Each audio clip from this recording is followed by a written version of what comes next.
Praise lord. చూడండి, దేవుని వాక్యములో నుండి లూకాసు వార్త 16వ అధ్యాయము, లూకాసు వార్త 16వ అధ్యాయము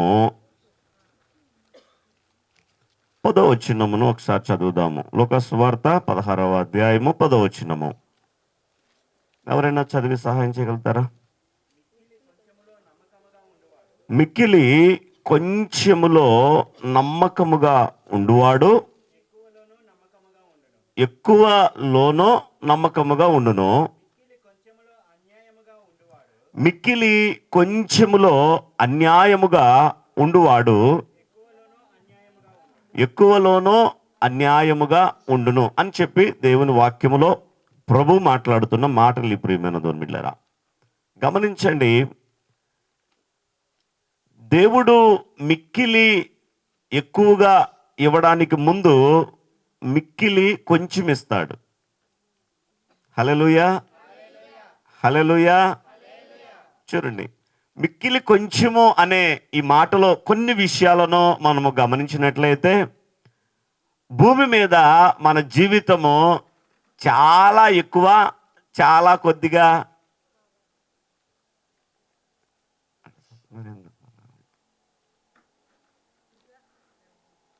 మోషే అంటాడు, బలముంటే 70, అధిక బలముంటే 80 అంటాడు. కానీ 120 సంవత్సరాల వరకు దేవుని కృపను బట్టి, దేవుని దయను బట్టి దేవుడు ఆయుష్కాలం ఇస్తే భూమి మీద 120 సంవత్సరాల వరకు బ్రతకొచ్చు. హల్లెలూయా. కానీ ఈ 120 సంవత్సరాలు ఒక రకంగా చూస్తే మిక్కిలి కొంచెమే అని అనుకోవాలి. ఎంతండి? మిక్కిలి కొంచెమే. కానీ ఈ లోకాన్ని విడిచి వెళ్ళిన తర్వాత ఉన్న జీవితం ముందు చూశారు, అది మిక్కిలి గొప్పది. దేవుని నామానికి మహిమ కలుగును గాక. దేవునికి స్తోత్రం. హల్లెలూయా. గమనిస్తే ప్రియమైన దుండరా, ఈ మిక్కిలి కొంచెముగా ఉన్న జీవితంలో మనము నమ్మకముగా, అంటే దేవుడు ఈ భూమి మీదకి మనలను పంపించిన యొక్క ఉద్దేశమును, నీ కొరకు ప్రాణము పెట్టిన దేవుణ్ణి నువ్వు ఎరగటము, నీ జీవితమును దేవుని ఎదుట సరిచేసుకొనడము, నువ్వు విడిచిపెట్టవలసిన పాప జీవితాన్ని విడిచిపెట్టి యేసుక్రీస్తు ప్రభువు చేసిన ఆ కలువరి శిలువ యొక్క బలియాగమును గనక నువ్వు అంగీకరించి నీ ప్రవర్తనను మార్చుకొని నీవు దేవుని సన్నిధికి వచ్చి మారు మనసు పొందినప్పటి నుండి నీ జీవిత విధానము నడిచిన దానిని బట్టి మిక్కిలి ఎక్కువ కాలము ఆయనతో ఉండటానికి దేవుడు సహాయం చేస్తాడు. హల్లెలూయా, హల్లెలూయా. ఇలా కూడా ఆలోచించవచ్చు. దరిదాపు ఒక 14-15 సంవత్సరాల వరకు పెద్దగా బాధ్యతలు ఏముండవు. చదువుకోవటానికి చక్కగా ఆ బాల్యకాలం అంతా కూడా ఎంజాయ్ చేయొచ్చు. ఆడుకోవడం, స్కూల్కి వెళ్ళి రావడం ఇలా జరుగుతుంది. కొంచెం ఊహ తెలిసిన తర్వాత 18 ఇలా వచ్చినప్పుడు కొంచెం బాధ్యతలు పెరుగుతాయి. చదువుకునే వాళ్ళు కాలేజీలకు వీటికి వెళుతూ ఉంటారు. ఇలా జరుగుతూ ఉంటుంది. 20-25కి వచ్చిన తర్వాత వివాహం జరుగుతూ ఉంటుంది. అప్పటి నుండి బాధ్యతలు మొదలవుతాయి. 40 వచ్చేసరికి ఇంకా కంప్లీటెడ్గా అన్ని బాధ్యతలు మీదకి వచ్చేస్తాయి. తర్వాత ఒక 20 సంవత్సరాలు వారి కొరకు ప్రయాసపడి ఆ బిడ్డలను పెంచి పెద్దగైన తర్వాత 60 ఏళ్ళు అవుతుంది, లేదా 70 ఏళ్ళు అవుతుంది. ఈలోపు ఒకవేళ గవర్నమెంట్ ఉద్యోగం చేసేవాళ్ళు అయితే గవర్నమెంట్ కూడా పాపం నువ్వు చేసిన ఆ సర్వీస్ని బట్టి నీకు చాలా నాయన అని చెప్పి ఇంటికి పంపించేసేస్తారు. ఆ వచ్చిన ఫంక్షన్ ఏదో తింటూ ఇలా జరుగుతూ ఉంటుంది. తర్వాత 70-80 ఇంకా దేవుడు కృప చూపి భూమి మీద ఉండనిస్తే ఒక 80-85 లేదా 90, అంటే 90 అంటే కూడా చాలా ఇదే. ఈ 90 సంవత్సరాలు జీవించిన జీవితాన్ని బట్టి, నువ్వు జీవించిన జీవితాన్ని బట్టి ఈ లోకాన్ని విడిచిన తర్వాత ఎక్కడ ఉండాలని నిర్ణయం తీసుకుంటావో అది చాలా ప్రాముఖ్యమైనది. దేవునికి స్తోత్రం. Hallelujah, hallelujah. Thank you Jesus. ఇలా కూడా చెప్తాను చూడండి. మన కనుక సాధారణంగా ఆటోకి వెళ్ళాలనుకున్నాం అనుకోండి, ఎప్పుడు పడితే అప్పుడు వెళ్ళిపోయి ఎక్కేయచ్చు, ఉంటాయి కాబట్టి, రోడ్లో సెంటర్లో ఉంటాయి కాబట్టి. బస్కి వెళ్ళాలంటే టైం ఉంటుంది. ఆ టైంకి మనం సిద్ధపడి వెళ్ళాలి. ట్రైన్కి వెళ్ళాలన్నా ఆ ట్రైన్ దగ్గరికి మనము ముందే వెళ్ళి మన యొక్క సీటును ఒకవేళ రిజర్వేషన్ చేయించుకుంటే అది కన్ఫర్మేషన్ అయిందో లేదో చూసుకొని దాని ప్రకారం మనం ట్రైన్ ఎక్కడానికి వెళ్ళాలి. అదే ఫ్లైట్ ఎక్కడానికి వెళ్ళాలనుకోండి, కనీసం ఒక 2 hours అన్నా ముందుండాలి. ఎన్ని గంటలు? 2 గంటలన్నా కనీసం ముందుండాలి. 2 గంటలన్నా ముందు ఆ ఎయిర్పోర్ట్లోకి వెళ్తే మనల్ని చెక్ చేయాల్సినంత మన లగేజ్ చెక్ చేసి, మనలను చెక్ చేసి, అక్కడ ఆ విమానంలో ప్రయాణం చేయటానికి నీ నుండి ఏ అభ్యంతర కారణమైనవి వస్తువులు లేకపోతే అప్పుడు వాళ్ళు నిన్ను ఫ్లైట్ ఎక్కడానికి అనుమతిస్తారు. నోర్లు పనిచేస్తే ఆమెను హల్లే చెప్పండి. హల్లెలూయా, హల్లెలూయా. గమనించండి, అక్కడికి వెళ్ళిన తర్వాత నీవే డబ్బులు పెట్టి టికెట్ కొనుక్కుంటావు. నీవే ఒకవేళ వేరే కంట్రీకి వెళ్ళాలంటే వీసాని కూడా తీసుకుంటావు. దానికి చాలా ప్రయాసపడతావు. నేను వీసా తీసుకున్నాను, నేను డబ్బులు పెట్టి టికెట్ కొనుక్కున్నాను, నేను వెళ్ళి విమానం ఎక్కుతాను అంటే ఆ విమాన సిబ్బంది లేదా ఆ ఎయిర్ ఫోర్స్ వాళ్ళు ఒప్పుకోరు. ప్రియమైన దుర్మిలరా, దానికి ఒక సిస్టమ్ ఉంది.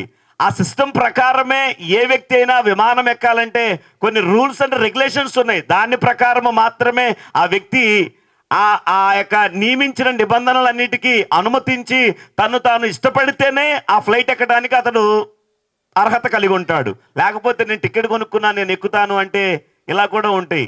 ఆ వెళ్ళేటప్పుడు ఆ విమానంలో ప్రయాణం చేసేటప్పుడు ఏటిని పడితే వాటిని తీసుకెళ్ళకూడదు కూడా. హల్లెలూయా, హల్లెలూయా.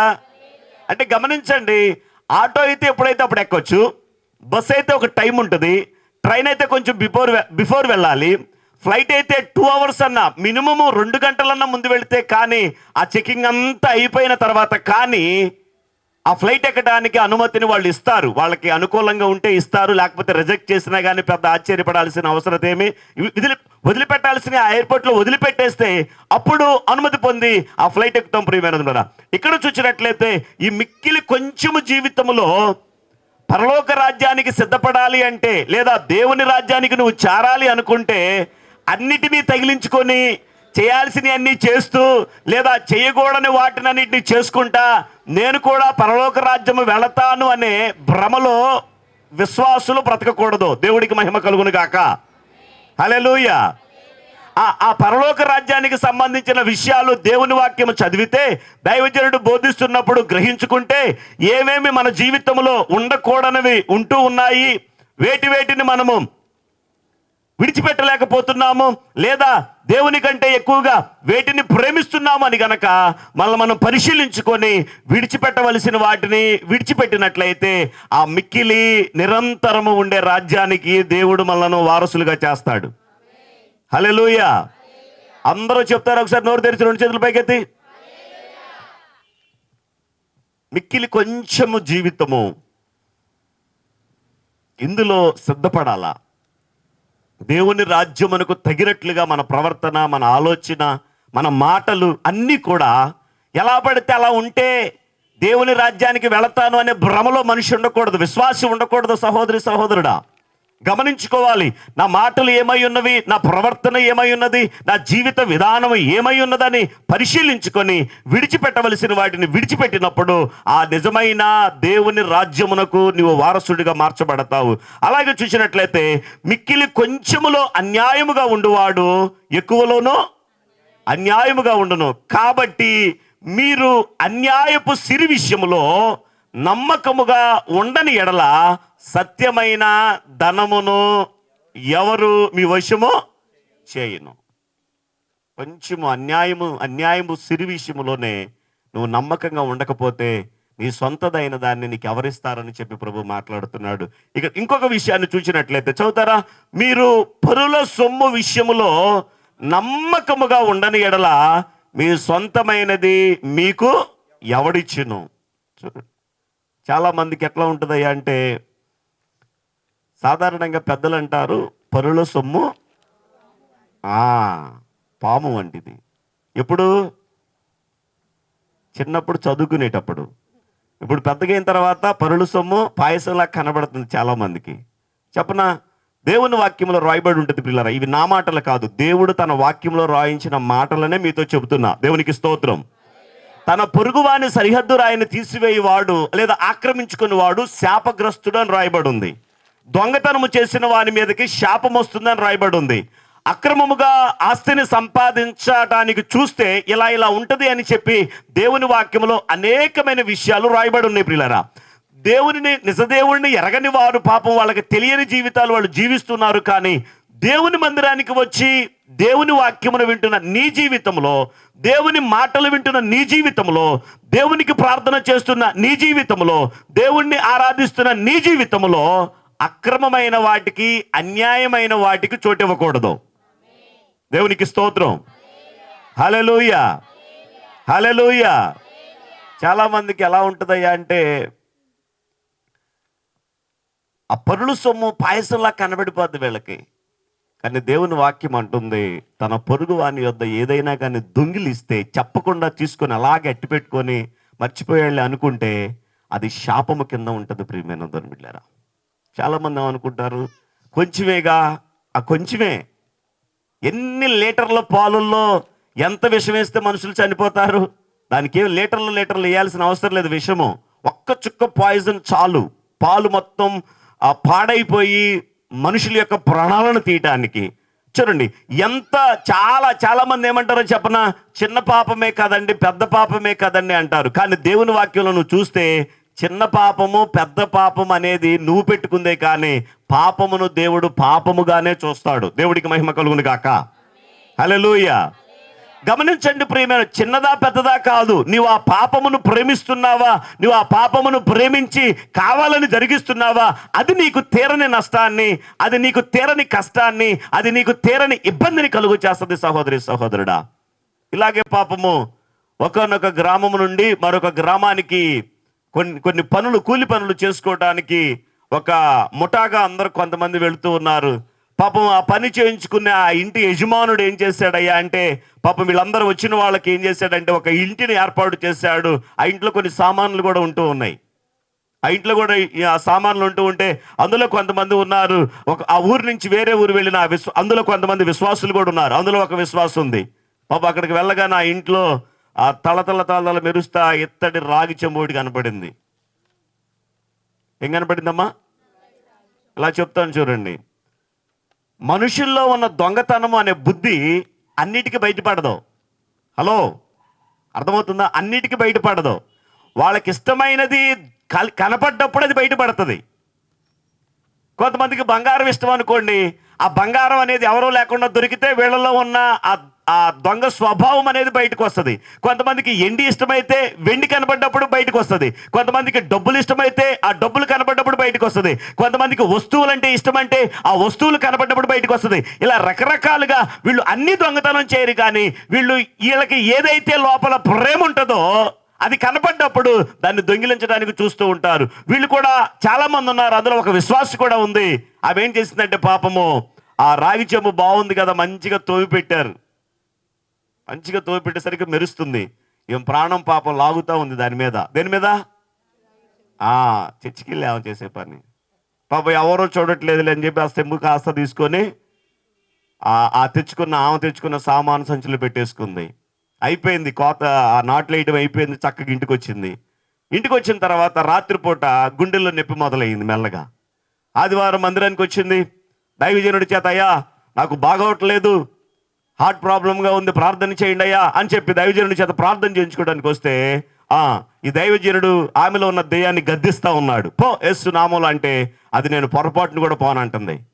ఈ దైవజనుడికి అర్థం కాల, ఇదేంట్రా బాబు ప్రార్థన చేస్తున్నా కానీ వెళ్ళిపోవటం లేదు అని అంటే, ఆమె అంటుంది తర్వాత మళ్ళీ ప్రార్థన చేస్తే, నాది నాకు ఇచ్చేస్తే, నా చెంబు నాకు ఇచ్చేస్తే నేను ఏమైనా వదిలిపెట్టి పోతానని అంటుంది. తర్వాత ఆమెను అడిగాడు, అమ్మా ఏం జరిగింది ఏంటంటే, చెప్పరుగా మళ్ళీ ఇది కూడా దొంగతనంగా దాచుకుంటారు కొంతమంది. చేసింది పొరపాటు, చేసింది తప్పు. ఆ తప్పుని దేవుని వాక్యం అంటుంది ఏమనంటే, అతిక్రమములు దాచిపెట్టువాడు వర్ధిల్లడు, కానీ వాటిని ఒప్పుకొని విడిచిపెట్టువాడు దేవుడి కనికరాన్ని పొందుతాడు. దగ్గరగా చెప్తారా? హల్లెలూయా, హల్లెలూయా. గమనించండి ప్రియమైన దేవుని బిడ్డలారా, ఆమె చేసిన పొరపాటుని యథార్థంగా ఒప్పుకొని వదిలిపెట్టేస్తే దేవుడి కనికరం వచ్చేది. ఆమెను అడిగాడు దైవజనుడు, ఏమ్మా ఏంటి పరిస్థితి అంటే, ఏమి లేదండి, కాదమ్మా మరి నేను ప్రార్థన చేస్తుంటే మరి దెయ్యం వెళ్ళిపోవటం లేదు, చీకటి వెళ్ళిపోవటం లేదు ఏంటంటే, అప్పుడు లాస్ట్కి చెప్పింది ఆమె, అయ్యా ఆ ఊరు వెళ్తే ఆ ఇంట్లో మాకు పలాంత కనబడింది, అది కనబడంగానే నాకు లోపల లోపల ఉన్న బుద్ధి బయటకు వచ్చింది. కొంతమంది బుద్ధులు కొన్ని చోట్ల బయటపడతాయి. ఎవరేం చెప్పట్లా? హల్లెలూయా, హల్లెలూయా. అన్ని చోట్ల బయటపడవాయి, కొన్ని చోట్ల బయటపడతాయి. వాళ్ళకి ఏది ఇష్టమో అక్కడ బయటపడతా ఉంటుంది ప్రియమైన దేవుని బిడ్డలారా. కాబట్టి శాపగ్రస్తమైన దాన్ని దేన్ని కూడా, ఇతరుల దాన్ని దేన్ని కూడా ఆశించకూడదు. ఇతరులు దేన్ని కూడా వాళ్ళకి చెప్పకుండా లేదా వాళ్ళకి తెలియకుండా దాన్ని అపహరించకూడదు, దొంగతనం చేయకూడదు. దేవుని సంగమా, ఎప్పుడైతే ఈమె ఆ విషయాన్ని ఒప్పుకుందో చెప్పాడు దైవజనుడు, అమ్మ అర్జెంటుగా వెళ్ళి అది వాళ్ళకే ఇచ్చేసాయి. అది వెళ్ళి ఇచ్చేసామనుకోండి, అదేం కూడా అక్కడే నిన్ను వదిలిపెట్టేస్తుంది. హల్లెలూయా. చాలా మంది ఏం చేస్తారో చెప్పనా, వాళ్ళు రకరకాలుగా చేయకూడని అన్నీ చేసి వాళ్ళు ఏమనుకుంటారంటే ఎవరు చూడట్లేదులే అనుకుంటూ ఉంటారు, ఎవరికి తెలియదులే అనుకుంటూ ఉంటారు, లేదా ఎవరికి తెలుసు నేను చేసేది అనుకుంటారు. కానీ ఎవరు చూసినా ఎవరు చూడకపోయినా, ఎవరికి తెలిసినా ఎవరికి తెలియకపోయినా అవన్నది కూడా అప్పుడే ఏమనంటే, ఆ ఇత్తడి చెంబు తీసి దాంట్లో వేసుకుంటున్నప్పుడు, ఆ రాగి చెంబు తీసుకున్న సంచులు వేసుకున్నప్పుడు నా లోపల కలుక్కుమంది అయ్యగారు. ఎక్కడా? అక్కడ మొదలైంది నొప్పి, గుండెల్లో నొప్పి. మీకు తెలుసా, మీలో పొరపాటు చేసేటప్పుడు, దేవుడి చిత్తము కానీ చేసేటప్పుడు, ఇతరుల విషయమే జాగ్రత్తగా లేకుండా ఇష్టానుసారంగా ఉన్నప్పుడు మీలో కూడా ఏదో బలహీనత, ఏదో ఒకటి అది పనిచేయటం ప్రారంభించింది. దాని నుంచి ఎప్పుడు విడుదల పొందుతామంటే ఒప్పుకొని విడిచిపెట్టి సరి చేసుకున్నప్పుడు విడుదల పొందుతాం. కొంచెం దగ్గరగా చెప్పొచ్చుగా. హల్లెలూయా, హల్లెలూయా. దేవునికి స్తోత్రం. అది అలాగే కప్పిపుచ్చుకుంటే ప్రయోజనం ఉండదు, అది అలాగే దాచిపెట్టుకుంటే ప్రయోజనం ఉండదు. సహోదరి సహోదరుడా, ఎవరికి తెలియకపోయినా కానీ నీ మనస్సాక్షికి తెలుసు. ఎవరికి తెలియకపోయినా కానీ నువ్వేం చేస్తున్నావో, 2 కళ్ళు దేవుని చూస్తే 2 కళ్ళు నిన్ను బాధించడానికి సాతానుడు చూస్తూ ఉంటాడు. ఎక్కడ దొరుకుతావో నువ్వు, దేన్ని పట్టుకొని వాడి చేతుల్లోకి దొరుకుతావని చెప్పి ప్రయత్నం చేస్తాడు. ఎప్పుడైతే ఆ దైవజనుడు అమ్మ అది వదిలిపెట్టేసి వచ్చేసి ఎక్కడ వద్దని చెప్పినప్పుడు వెళ్ళి ఆమె దాన్ని అక్కడ వదిలిపెట్టేసి వచ్చేసింది. పాస్టర్ గారు ప్రార్థన చేయకుండానే స్వస్థత కలిగింది. చప్పట్లు పెడితే కూడా పాపం. హల్లెలూయా, హల్లెలూయా. దేవుని మందిరానికి వస్తున్న మన జీవితాల్లో ఒక్కొక్కరికి ఒక్కొక్కటి ఇష్టం. అక్కడ వాళ్ళు దొరికిపోతారు అంతే, అక్కడ దాన్ని పట్టేసుకుంటారు అంతే. ఇక్కడ చూసినట్లయితే మిక్కిలి కొంచెములో నమ్మకముగా ఉంటే ఎక్కువలో కూడా నమ్మకముగా ఉంటాం. చదువుదామా ఇంకా. ఏ సేవకుడును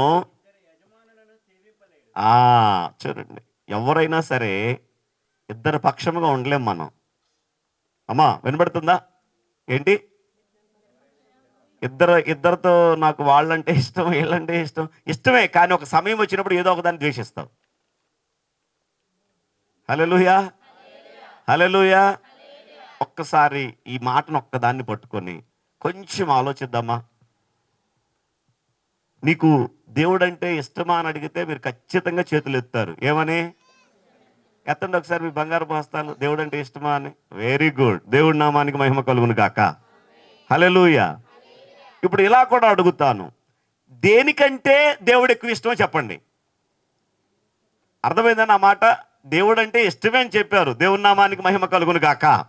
కానీ దేనికంటే దేవుడు ఇష్టమో అక్కడ మన నిజ జీవితం బయటకు వస్తుంది. ఎలా చెప్పనా, నీకు ఒకవేళ పిల్లలు ఉన్నారనుకోండి, నీ పిల్లల కంటే కూడా నీకు దేవుడు అంటే ఇష్టమా? కొంతమంది ఇష్టమే అంటారు, ఎందుకంటే వాళ్ళు అనుభవపూర్వకంగా కొన్ని దెబ్బలో కొన్ని ఇబ్బందులు వాళ్ళ మీద పడినప్పుడు ఈ పిల్లల కంటే దేవుడే బెటర్ నాయన అని చెప్పి దేవుడిని ఎక్కువగా ఎంచుకుంటారు. కొంతమంది భార్య ఉంటుంది, ఆ భార్య ముందు భర్త తర్వాత దేవుడు, కానీ ఇవి మాత్రం చేయెత్తిద్ది నాకు దేవుడు అంటే ఇష్టమే అని చెప్పి. కానీ నీకు తెలుసో లేదో, నువ్వు ఇలాగా దేవుడు అంటే ఇష్టమేనా, దేవుడే నీకు ప్రాధాన్యత అని అన్నప్పుడు నువ్వు చేయెత్తేటప్పుడు నీ లోపల వినిపించిద్ది, ఏమని? ఊరుకో, అబద్ధాలు ఆడతావు ఎందుకు, చేయెత్తుతో మళ్ళీ అందరి ముందు ఎందుకు, పరువు తీసుకోవడానికి అని నీ మనస్సాక్షి నీతో చెప్పిద్ది. దేవుడికి స్తోత్రం. హల్లెలూయా. చూడండి, పిల్లలంటే ఇష్టమే ఎప్పుడయ్యా అంటే దేవుని కంటే కూడా పిల్లల్ని ఎక్కువగా ప్రేమిస్తూ ఉంటారు. లేదా కొంతమందికి భర్తే ఒక గొప్ప దేవుని కంటే కూడా భర్తను ఎక్కువ ప్రేమిస్తూ ఉంటారు. నేను ఏం చెప్తానంటే, దేవుని ఖచ్చితంగా భర్తను ప్రేమించాలి, భర్తకు లోబడాలి, భర్త చెప్పినట్టు చేయాలి అని చెప్పి దేవుని వాక్యం కూడా చెప్తుంది. దేవుని నామానికి మహిమ కలుగును గాక. హల్లెలూయా. కానీ దేవుడి స్థానాన్ని మాత్రము భర్తకి ఇవ్వకూడదు సహోదరి సహోదరుడా. దేవుణ్ణి దేవుడిగా గణపరచాలి, భర్తకి లోబడాలి, పరిచర్య చేయాలి, మాట వినాలి, అన్ని విషయాల్లో ఆయన్ని సంతోషపెట్టే విధానంలో ఉండమని చెప్పి దేవుని వాక్యం సెలవిస్తుంది. కొంతమందికి దేవుడు అంటే ప్రేమే, కానీ ఎంత అయ్యా అంటే తన భర్త కంటే మాత్రం కాదు. కొంతమందికి దేవుడు అంటే ప్రేమే, వారి పిల్లల కంటే మాత్రం కాదు. కొంతమందికి దేవుడు అంటే ప్రేమే ఆస్తిపాస్తుల కంటే మాత్రం ఎక్కువ కాదు. ఆస్తిపాస్తుల విషయానికి వచ్చేసరికి దేవుడా ఆస్తిపాస్తులా అంటే మాట్లాడతారు రాట్ల నోట్లో మాటలు రాట్లే. ఇంకా ఏంటి గారు ఎంత ఉంది? అంతుందమ్మా, అర్థం చేసుకోగలిగితే అంతుంది. కొంతమందికి తిండి ప్రాముఖ్యమా దేవుడు ప్రాముఖ్యమా అంటే తిండే ప్రాముఖ్యం. వీళ్ళకి ఇది ఒక్కొక్కళ్ళకి ఇలా చూసుకుంటూ వెళితే కొంతమందికి స్నేహితులు ప్రాముఖ్యమా దేవుడు ప్రాముఖ్యమా అంటే స్నేహితులే ప్రాముఖ్యము. మరి కొంతమందికి ఇలా రకరకాలుగా, కొంతమందికి వస్త్రములు ప్రాముఖ్యమా దేవుడు ప్రాముఖ్యమా అంటే దేవుడు ప్రాముఖ్యమే కానీ బట్టల తర్వాతే. వాళ్ళు ఏమై ఉన్నారు అనేది ఒక్కొక్క చోట నిజంగా మనకి ఏది ఇష్టం అనేది బయలుపరచబడుతుంది. అర్థమవుతుందా నేను చెప్పే మాటలు? ఈ రాత్రి ఇష్టమే, దేవుడు అంటే ఇష్టమే, కానీ దేవుడు మొదటి స్థానంలో ఉండడు. ఎప్పటి వరకు అంటే నీకేదో కావలసింది దొరికే వరకు, లేదా నువ్వేదో ఇష్టపడింది దొరికే వరకు ఆయన మొదటి స్థానంలో ఉంటాడు. కానీ ఎప్పుడైతే అది దొరికిద్దో వెంటనే స్థానం మారిపోద్ది సహోదరి సహోదరుడా. ఇక్కడ చూసినట్లయితే ఏమంటుందంటే, ఏ సేవకుడునో ఇద్దరు యజమానులకు సేవింపలేడు. అంటే ఇద్దరికి న్యాయం చేయలేం. ఎవరో ఒకళ్ళనే ముందుకు నెడతాము, ఎవరో ఒకళ్ళనే వెనక్కి నెట్టేస్తాము. ఎవరో ఒకళ్ళు ముందుకు నెడతాము, ఎవరో ఒకళ్ళు వెనక్కి నెడతాము. భర్త అయినా, పిల్లలైనా, తల్లిదండ్రులైనా, ఆస్తిపాస్తులైనా ఇవన్నీ కిందండి దేవుడి స్థానంలో కనుక దేవుడు ఉంటే ఆ వ్యక్తి ఎంత సంతోషంగా బ్రతకగలుగుతాడో. దేవునికి స్తోత్రం, హల్లెలూయా. చాలా మంది పిల్లలు తల్లిదండ్రులకి చుక్కలు చూపిస్తూ ఉంటారు. ఎందుకో చెప్పనా? వాళ్ళు దేవుణ్ణి ప్రేమించరు, పిల్లల్ని ఎక్కువ ప్రేమిస్తారు కాబట్టి ఆ పిల్లలు ఇబ్బంది పెట్టేస్తారు. చాలా మంది భార్య భర్తని బాగా విపరీతంగా ప్రేమించేసింది, దానివల్ల ఆయన ద్వారా ఆమె ఇబ్బంది పడతారు. మీరు చాలా, లేకపోతే మీ జీవితాన్ని మీరు గమనించుకోండి. ఏది మీరు ఎక్కువ ప్రేమిస్తున్నారో దేవుడి కంటే ఎక్కువగా అదే మిమ్మల్ని బాధించదు, ఇంకేది బాధించదు. నిజమే అయితే హల్లెలూయా ఆమేనో చెప్పండి. నువ్వు ప్రేమించింది నిన్ను బాధించదు, నువ్వు దేవుని కంటే ఎక్కువ ఏది ప్రేమిస్తున్నావో అదే నిన్ను బాధించింది సహోదరి సహోదరుడా. ఇక్కడ చూసినట్లయితే ఏ సేవకుడునో ఇద్దరు యజమానులను సేవింపలేడు. వాడు ఒకరిని ద్వేషించి ఒకరిని ప్రేమించును, లేక అంటే ఒకళ్ళు చెప్పినట్టుగా విని ఒకళ్ళు చెప్పినట్లుగా చేయలేరు. మీరు దేవునిని సిరిని సేవింపలేరని చెప్పాను. దేవుని నామానికి మహిమ కలుగును గాక. హల్లెలూయా. అన్నీ వేసుకొని పరలోక రాజ్యం వెళ్ళలేం. చెప్పండి అన్నమాట. ఇలా కూడా చెప్తాను చూడండి.